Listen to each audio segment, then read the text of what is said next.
নমস্কাৰ বেদিক এষ্ট্ৰলজি আসামৰ সকলো বন্ধু বান্ধৱীলৈ আমাৰ আন্তৰিক অভিনন্দন জ্ঞাপন কৰিলোঁ। বন্ধুসকল, আজি মোৰ এই মেডিকেল জ্যোতিষৰ তৃতীয় খণ্ডত আলোচনা কৰিবলৈ লৈছোঁ যে বৰ্তমানৰ অতিকৈ স্পৰ্শকাতৰ শাৰীৰিক সমস্যা যি ডায়েবেটিছ, অসমীয়াত বহুমূত্ৰ ৰোগ বুলি জনা হয়। আৰু কি জ্যোতিষীয় কাৰণ হ'ব পাৰে এই ৰোগত কষ্ট বা সমস্যাত কষ্ট পোৱাৰ কাৰণে? এজন জাতকৰ কুণ্ডলীত যেতিয়া চন্দ্ৰ, শুক্ৰ আৰু বৃহস্পতি পাপ পীড়িত, দুৰ্বল বা অশুভ অৱস্থান হয়, তেনে ক্ষেত্ৰত এজন জাতকৰ বহুমূত্ৰ ৰোগত তেওঁ কষ্ট পাব লগা হয়। আজি আলোচনা কৰিম কি স্থিতিত বহুমূত্ৰ ৰোগ হয় আৰু ইয়াৰ উপায় বা কি।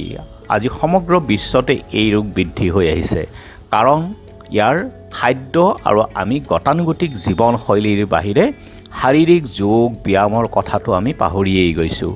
মানসিক চাপ, দুশ্চিন্তা, কৰ্মক্ষেত্ৰত কৰ্মৰ চাপ আৰু পৰিয়াল কেন্দ্ৰিক চাপ, এই অতিৰিক্ত মানসিক কষ্টৰ কাৰণে আমাৰ শৰীৰৰ সন্তুলনৰ অভাৱ হৈ পৰিছে।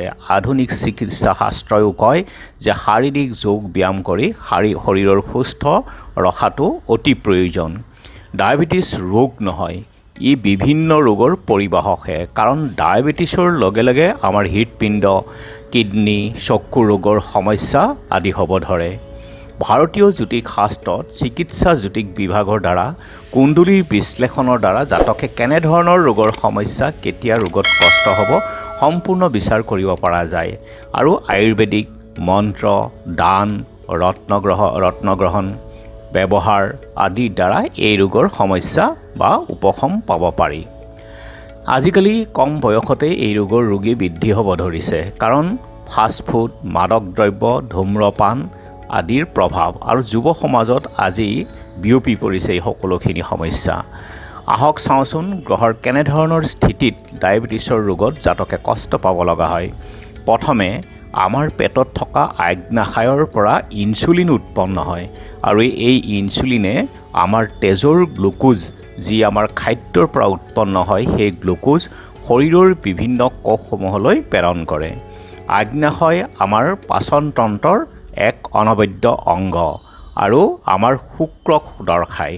গ্ৰহজগতৰ শুক্ৰ হ'ল এই আমাশয়ৰ কাৰক, আৰু ইয়াতে আমাৰ কুণ্ডলীত যদি বৃহস্পতিও ষষ্ঠ, অষ্টম, দ্বাদশ স্থানত অৱস্থান কৰে, আৰু বৃহস্পতি যদি নিজ ৰাশিত, অৰ্থাৎ নিজ ৰাশি হ'ল মকৰত যদি অৱস্থান কৰে, তেন্তে বৃহস্পতি দুৰ্বল হয়। আনহাতে চন্দ্ৰ যদি 6, 8, 12 স্থানত লগ্নৰ পৰা থাকে, তেনেহ'লে আৰু চন্দ্ৰৰ লগত যদি শনি, ৰাহু, কেতুৰ লগত যুক্ত হয়, অথবা চন্দ্ৰৰ ওপৰত ৰাহুৰ কেতুৰ দৃষ্টি থাকে, তেনেহ'লেও চন্দ্ৰ দুৰ্বল হয়। ফলত জাতকৰ মানসিক চাপ বৃদ্ধি হয়, দুশ্চিন্তা, অশান্তি, মন আত্মহত্যাৰ মানসিকতাও বৃদ্ধি পায়। ফলত বহুমূত্ৰ ৰোগ অৰ্থাৎ ডায়েবেটিছৰ সমস্যাত জাতকে ভুগিবলগীয়া হয়।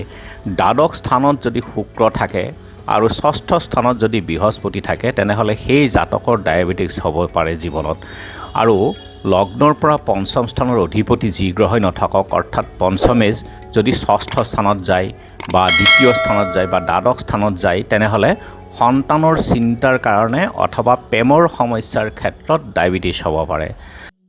ষষ্ঠ অধিপতি যদি দ্বাদশ স্থানত অৱস্থান কৰে আৰু দ্বাদশেজ অৰ্থাৎ দ্বাদশ অধিপতিৰ লগত যদি বৃহস্পতিৰ সম্বন্ধ হয় কুণ্ডলীত, তেনেহ'লেও ডায়েবেটিছৰ সমস্যা হ'ব পাৰে।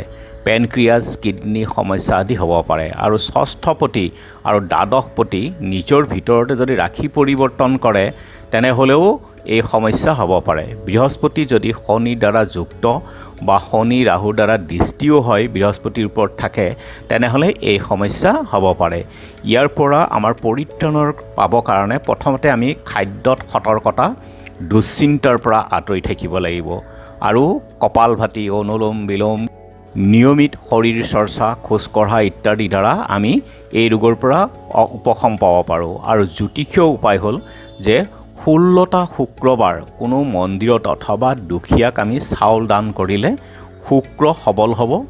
আৰু ওম চুং শুক্ৰায়ে নমঃ 108 বাৰ যদি আমি প্ৰতিদিনে জপ কৰোঁ আৰু তামৰ এটা আঙুঠি আমি যদি পৰিধান কৰোঁ, তেনেহ'লে এই বহুমূত্ৰ ৰোগৰ পৰা আমি উপশম পাম, অৰ্থাৎ শুক্ৰ আমাৰ সবল হ'ব।